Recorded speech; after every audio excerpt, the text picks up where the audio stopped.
Alright, so what we're talking about today are power chords and continuing on with the minor pentatonic scale.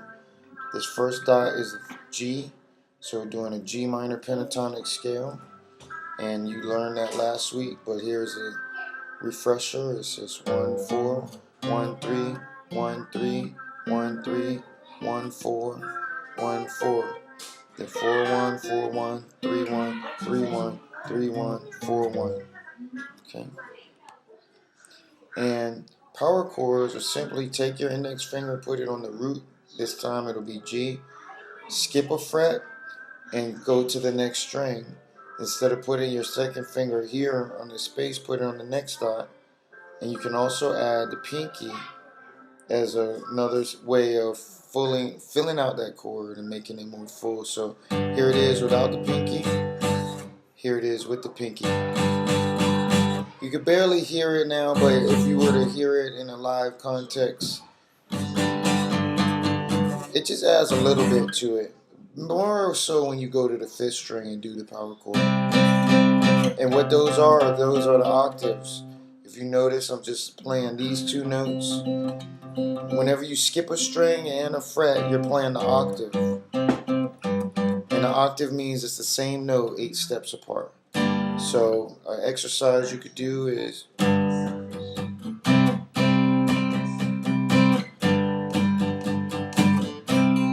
if you get more,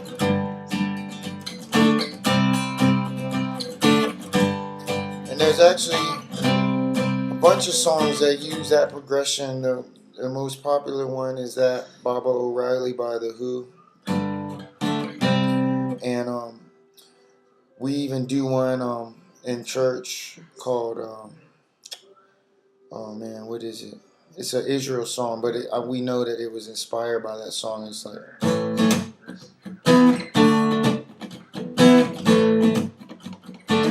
It's All About You. That's what it's called. So it's you are the Holy One. You are.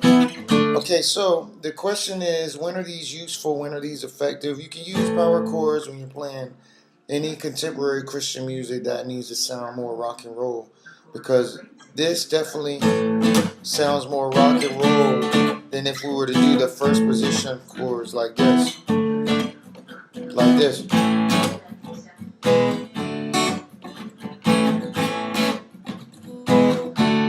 Those sound fine, but it sounds more like a John Mellencamp song or some kind of country song.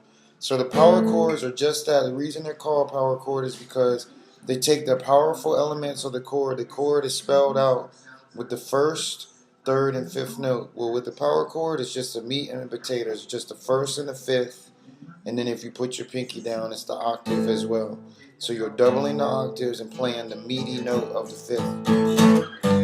And then later on, you can get to the place where you add your pinky as a kind of embellishment. So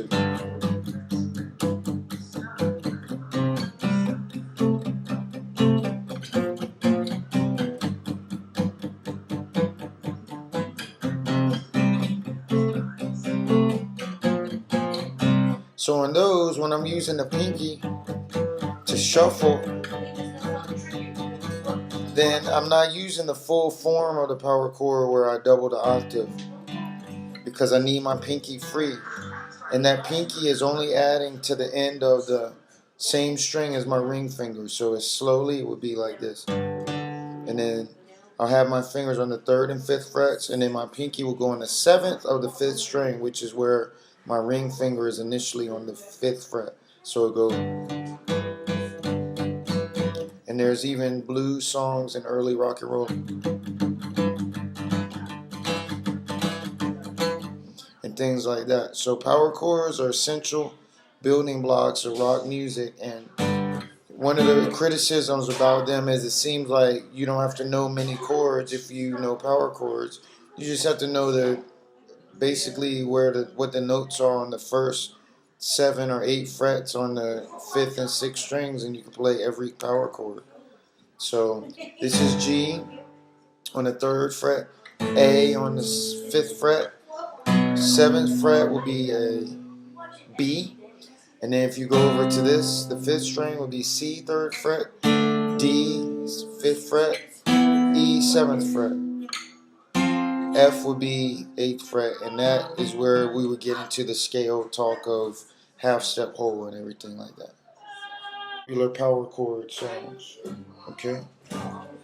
Now, I just showed you power chords and pentatonic scale. Now I want to show you an example of one of the most popular songs involving power chords, and that is this.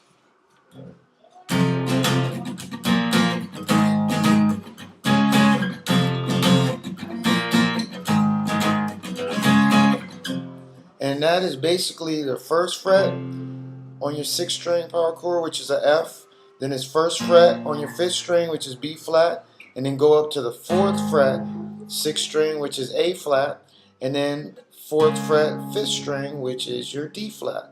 So it's just F, B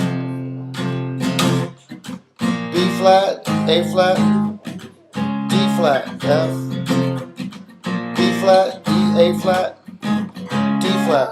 And basically that song with those 4 chords made millions, and then the bass line just does the roots of those chords.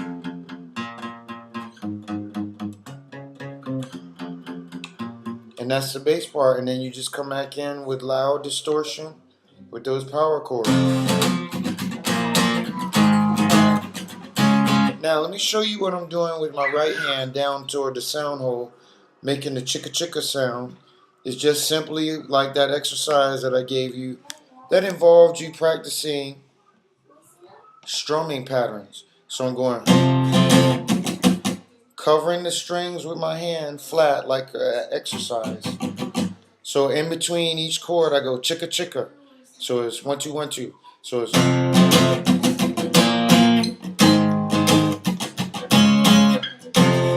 1 2 3 4.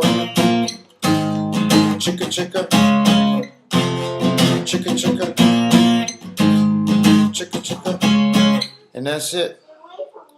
So that's a power chord song that you can successfully play within a matter of a couple of practices.